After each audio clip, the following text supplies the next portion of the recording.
আসসালামু আলাইকুম ট্রাভেলার্স, আশা করছি আল্লাহর রহমতে আপনারা সকলেই ভালো আছেন। আজকের ভিডিওটা একটু অন্যরকম। আমার রেগুলার ভিডিওতে আপনারা দেখে থাকেন আমরা কোন বাসে ভ্রমণ করলাম, কিভাবে ভ্রমণ করলাম, বাসে ভ্রমণ অভিজ্ঞতা কেমন হয়ে থাকে ইত্যাদি ইত্যাদি। তবে আজকের এই ভিডিওতে তুলে ধরবো একটু অন্যরকম কিছু। আজকের এই ভিডিওতে তুলে ধরবো বাংলাদেশে অবস্থিত মিনি কাশ্মীর খ্যাত চট্টগ্রামের বাঁশখালীতে ট্রাভেল ব্লগ।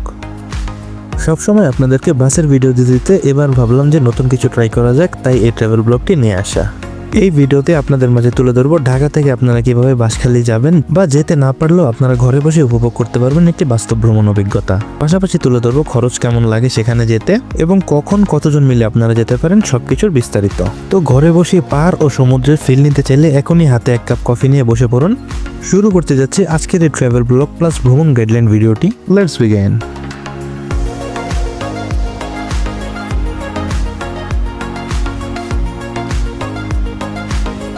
তো আমরা যেহেতু ঢাকা থেকে চট্টগ্রাম যাচ্ছি এবং আমাদের হাতেও বেশি টাইম নেই, আমরা মাত্র একদিনের সময় নিয়ে যাচ্ছি। এই একদিনের মধ্যে আমাদের সেই লোকেশন ঘুরে আবার ব্যাক করতে হবে। তো সেজন্য আমরা সকালবেলা ফজরের আজান দেওয়ার আগেই বের হয়ে গিয়েছিলাম এবং আমার সাথে আমার ট্রাভেল পার্টনার যিনি আছেন ফাহিম ভাই, তিনি আগের রাতে আমার বাসায় এসে গিয়েছিলেন। তো দুই ভাই মিলে আসলে ফজরের আগেই বের হয়ে যাই।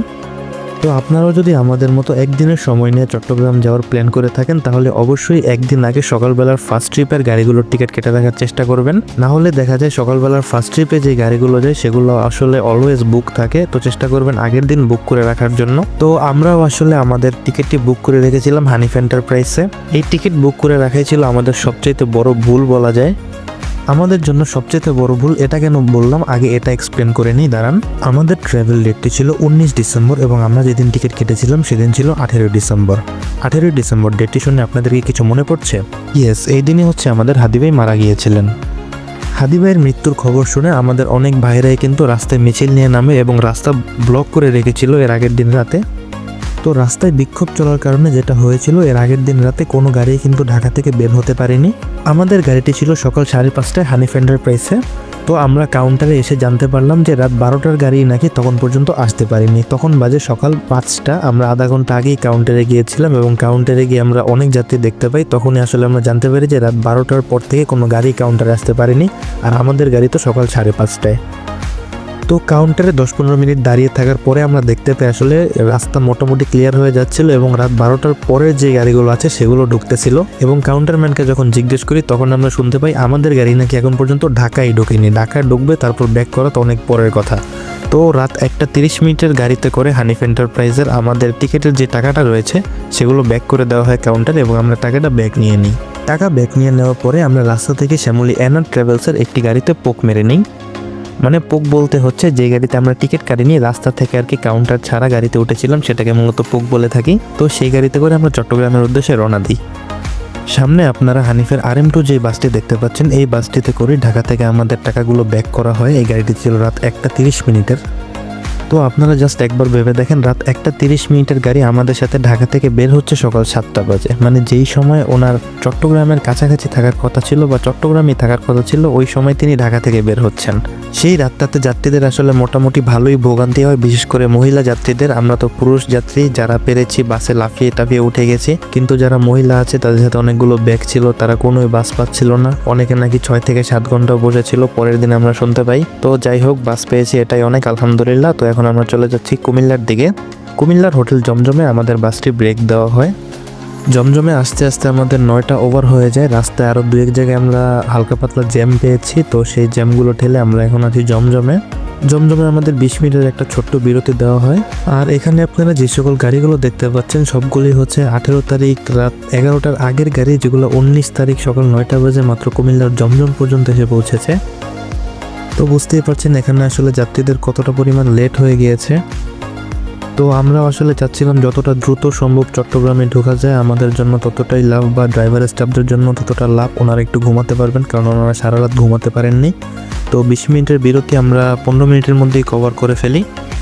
নর্মালি হচ্ছে যে কোনো হোটেলে বিরতি দিলে 20 মিনিটের বিরতি গড়াতে গড়াতে 30 মিনিট পর্যন্ত চলে যায়। মাইক দিয়ে ডেকেও যাত্রীদের খুঁজে পাওয়া যায় না। আর সেদিন এমন একটা অবস্থা হয়েছিল, 10 মিনিটের মধ্যে যাত্রীরা আসলে ওয়াশরুমের কাজ সেরে চলে এসেছিল বাসে। যাত্রীরা এসে ড্রাইভারকে খুঁজতেছিল যে ড্রাইভার কোথায়, আসে না কেন, লেট হয়ে যাচ্ছে। তো ড্রাইভার সাহেব আসলে হালকা পাতলা খেয়ে দ্রুত গাড়িতে চলে আসে। আমরা 15 মিনিটের মধ্যেই জমজম থেকে বের হয়ে যাচ্ছি। তো ভিডিওর প্রথমেই আপনাদেরকে বলেছিলাম ঢাকা থেকে চট্টগ্রামের বাঁশখালী মিনি কাশ্মীর পর্যন্ত যেতে কত টাকা খরচ হয় আমি তার হিসাব দেব। তো এখানে আমি অল্প অল্প করে হিসাব দিচ্ছি এবং লাস্টে গিয়ে আমি একদম পুরো হিসাবটা একসাথে দেব। তো ঢাকা থেকে চট্টগ্রাম আপনারা যদি ভালো কোনো ব্র্যান্ডের গাড়িতে যান সেক্ষেত্রে 650 থেকে 700 টাকার মধ্যে পেয়ে যাবেন। তাছাড়া আপনারা যদি পোক মারতে যান মানে টিকিট ছাড়া উঠতে যান রাস্তা থেকে, তো সেক্ষেত্রে আপনারা 500 টাকার মধ্যেই গাড়ি পেয়ে যাবেন। লোকালে গেলে আপনারা আরো কমে পেয়ে যাবেন। আমরা যেহেতু পোকে উঠেছি আমরা চাইলে 1000 টাকার মধ্যেই সেদিন যেতে পারতাম, তবে যাত্রী চাপ থাকার কারণে স্টাফরাও আসলে যেই ভাড়া সেই ভাড়াতেই নিয়েছে, মানে টিকিটের যে প্রাইস 650 টাকা করে আমাদের দেওয়া লাগছে। তো দুজনের আসলে 1300 টাকা লাগছে। তারপরও কিন্তু আমরা আসলে কোনো সিট পাইনি। আমাদের বনেটে করে মানে ড্রাইভারের পাশে যে সিটগুলো রয়েছে সুপারভাইজারের যে সিট, সেই সিটে করে আসতে হয়েছে। ফেনীর মহিপাল পার হওয়ার পর আমরা আসলে 2টা সিট পাই, তখন পিছনে এসে বসে পড়ি। সকাল 12:30 বাজে বাস আমাদেরকে চট্টগ্রামের একেখানে নামিয়ে দেয়। বাঁশখালীতে যাওয়ার জন্য আপনাদের আসতে হবে চট্টগ্রামের নতুন ব্রিজে। এখান থেকে আপনারা বাঁশখালীর জন্য গাড়ি পেয়ে যাবেন। তো আমাদেরকে যেহেতু এখানে নামিয়ে দিয়েছে, আমরা এখান থেকে সিএনজি ভাড়া করে সরাসরি চট্টগ্রাম নতুন ব্রিজে চলে গিয়েছি। সিএনজি ভাড়া নিয়েছিল 160 টাকা। আপনারা চাইলে এখান থেকে বাসেও যেতে পারেন, তবে লোকাল বাসে যেতে আমাদের টাইম লাগবে অনেক। তো আমরা যেহেতু অনেক টাইম রাস্তাতেই নষ্ট করে এসেছি জ্যামের কারণে, তো আমরা আসলে লোকাল বাসটা অ্যাভয়েড করে সরাসরি সিএনজি নিয়েছি। আর আপনারা আসলে চেষ্টা করবেন 4 জন বা 5 জনের গ্রুপ করে নিয়ে আসার জন্য, কারণ এখানে যে নিয়মগুলো হচ্ছে আপনারা 4 জন হন বা 5 জন হন বা একজনই হন না কেন, সিএনজি যদি রিজার্ভ নেন আপনাকে ওই টাকাটা দিতে হবে। যদি 4 জনের গ্রুপ আসেন তাহলে একজনের ভাগে 40 টাকা করে পড়বে। তো আমরা দুজনে সিএনজিটা রিজার্ভ করে সরাসরি চট্টগ্রাম নতুন ব্রিজে চলে আসি। এখান থেকে আমরা বাসে উঠে যাব। লোকাল একটি বাসে করে জনপ্রতি 100 টাকা দিয়ে চলে যাই চট্টগ্রামের বাঁশখালীতে। সবকিছু ঠিকঠাক থাকলে 1 থেকে 1.5 ঘন্টার একটা জার্নি শেষ করে বাস আপনাকে নামিয়ে দিবে চট্টগ্রামের বাঁশখালী। এবং এখান থেকে হচ্ছে আপনাদেরকে সিএনজি যোগে যেতে হবে সরাসরি মিনি কাশ্মীরে। এখানে সিএনজিতে ওনারা হচ্ছে রিজার্ভ যায়, রিজার্ভ হচ্ছে 300 টাকা। তো আপনারা যদি 4-5 জন আসেন, যে কজন আসেন না কেন, সিএনজির ভাড়া একই 250 থেকে 300 টাকার মধ্যে পেয়ে যাবেন। তো আমরা দুজনে একটি সিএনজি রিজার্ভ নিয়ে সরাসরি চলে যাই মিনি কাশ্মীরে। এবং বিশ্বাস করেন ভাই, সারা রাস্তা জার্নি করার যে ক্লান্তিটা, এখানে আসার পরে পুরো ক্লান্তিটা আসলে একদম চলে গিয়েছে। জাস্ট আপনারা এখানের ভিউটা দেখেন। এখনো তো আমরা পাহাড়ে উঠিনি, এখন আমরা নিচে আছি, তাও এই অবস্থা। তো পাহাড়ের উপরে উঠলে আসলে কতটা সুন্দর দেখাবে এইটা চিন্তা করতেছিলাম। আর পাহাড়ে ওঠার আগে আপনাদেরকে অবশ্যই একটা সতর্কবার্তা দিয়ে রাখি, আপনারা যদি গ্রুপ করে না আসেন বা 2 জন অথবা 3 জন আসেন, তাহলে অবশ্যই চেষ্টা করবেন বিকেল দিকটাতে ওঠার জন্য। আমাদের এখানে আস্তে আস্তে দুপুর হয়ে গিয়েছিল। আমাদের টার্গেট ছিল যে আমরা এখানটায় সকালবেলা ঘুরে দুপুরের দিকে সি বিচের দিকে চলে যাব। তবে যেহেতু আমাদের রাস্তায় অনেকটা টাইম নষ্ট হয়ে গেছে, আমাদের এখানে আস্তে আস্তে 2:30 থেকে 3টা বেজে যায়। তো তখন আসলে এদিকটায় কেউ ছিল না, আমরা 2 জন ছিলাম এবং আমাদের সাথে পরবর্তীতে একজন হুজুর জয়েন হয়। মোট 3 জন আসলে পাহাড়ে উঠতেছিলাম। তো পাহাড়ে ওঠার সময় আসলে কিছু জিনিস দেখতে পাই যেগুলো আসলে না বললেই নয়। এখানে ভর দুপুরে যখন কেউ থাকে না, তখন এখানে একদম সরাসরি মাদকের ব্যবসা চলে। তো চেষ্টা করবেন বিকেল দিকটায় অথবা সকাল দিকটায় আসার জন্য, দুপুর দিকে না আসার চেষ্টা করবেন। যাই হোক, আল্লাহর নাম নিয়ে আমরা পাহাড়ে ওঠা শুরু করে দিলাম। একবারে দেখা হবে পাহাড়ের চূড়ায় উঠে।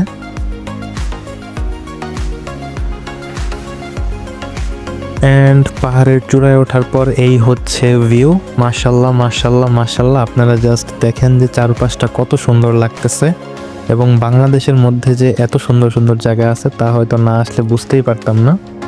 আপনাদের কাছে একটা অনুরোধ থাকবে, যারা এখানে আসবেন তাদের জন্য, তো এই জায়গাটা যেহেতু এখনো ওইভাবে পর্যটন কেন্দ্র হিসেবে গড়ে ওঠেনি, এটা রিসেন্টলি 2-3 মাস ধরে ফেসবুকে বা ইউটিউবে একটু ভাইরাল, তো মানুষ এখানে আসা শুরু করেছে। তো এখানে মানুষের থাকার জন্য ওইভাবে কোনো ব্যবস্থাপনা নেই বা ময়লা ফেলানোর জন্য কোনো ব্যবস্থাপনা নেই। তো মানুষ আসলে যারা এদিকে আসে আশেপাশে ময়লা ফেলে চলে যায়। তো আপনারা এই কাজটি করা থেকে বিরত থাকবেন। দয়া করে পাহাড়ের উপর বা আশেপাশে কেউ ময়লা ফেলবেন না। আরেকটা কথা, এখানে কিন্তু বন্য প্রাণীর আনাগোনা রয়েছে, বিশেষ করে বন্য হাতি। তো ওইগুলোর কাছ থেকে একটু সাবধান থাকার চেষ্টা করবেন বা একা একা দূরে কোথাও যাবেন না। চেষ্টা করবেন গ্রুপ বেঁধে থাকার জন্য বা দলবদ্ধভাবে থাকার জন্য। যাই হোক, পাহাড় দেখা শেষ করে আমরা এখন এখান থেকে নেমে যাচ্ছি। এখানে আমরা বেশিক্ষণ ছিলাম না, কারণ আমাদের হাতে বেশি সময় নেই।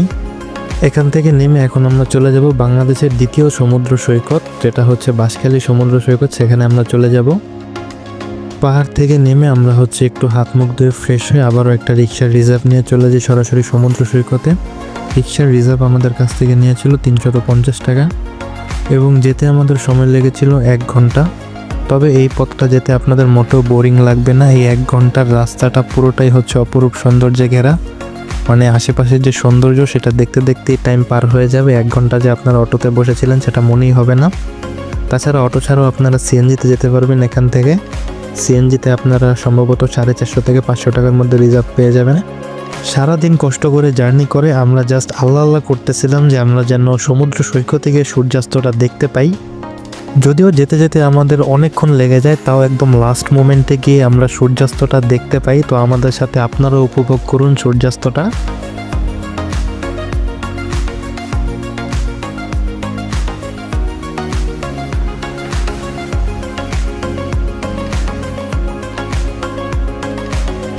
তো কেমন লাগলো সূর্যাস্তটা সবাই কিন্তু কমেন্ট করে জানাবেন। তো সূর্যাস্তটা দেখতে দেখতে আমরা আসলে নিজেদের একটু রিচার্জ করে নেই, কারণ সকাল থেকে একদম আমরা না খাওয়া, সকালেও নাস্তা করিনি এবং দুপুরে আমরা দুপুরের খাবার খেতে পারিনি। চট্টগ্রামের এই বাঁশখালীতে আরও দুইটা পর্যটন কেন্দ্র আছে। একটা হচ্ছে বাঁশখালী ইকো পার্ক, যেখানে আপনারা ঝুলন্ত ব্রিজ দেখতে পারবেন। আরেকটা হচ্ছে চা বাগান, যেখানে গেলে আপনারা সিলেটের মতো ফিল নিতে পারবেন। তবে সেখানে কেবল সকাল বা বিকালে গেলে বা দিনের আলো থাকতে থাকতে যদি যেতে পারেন তাহলেই আপনারা উপভোগ করতে পারবেন। যেহেতু সন্ধ্যা হয়ে গেছে, সূর্য ডুবে গেছে, তাই আমরা আর ওদিকে যাইনি। আমরা সি বিচ থেকে সরাসরি চট্টগ্রামের উদ্দেশ্যে ব্যাক করতেছি। এখন 4টা লোকেশন থেকে আমরা মাত্র 2টা কভার করতে পারছি, তাও আলহামদুলিল্লাহ। যে 2টা একদম না দেখলেই নয়, আমরা সেই 2টাই কভার করে আসতে পারছি আলহামদুলিল্লাহ।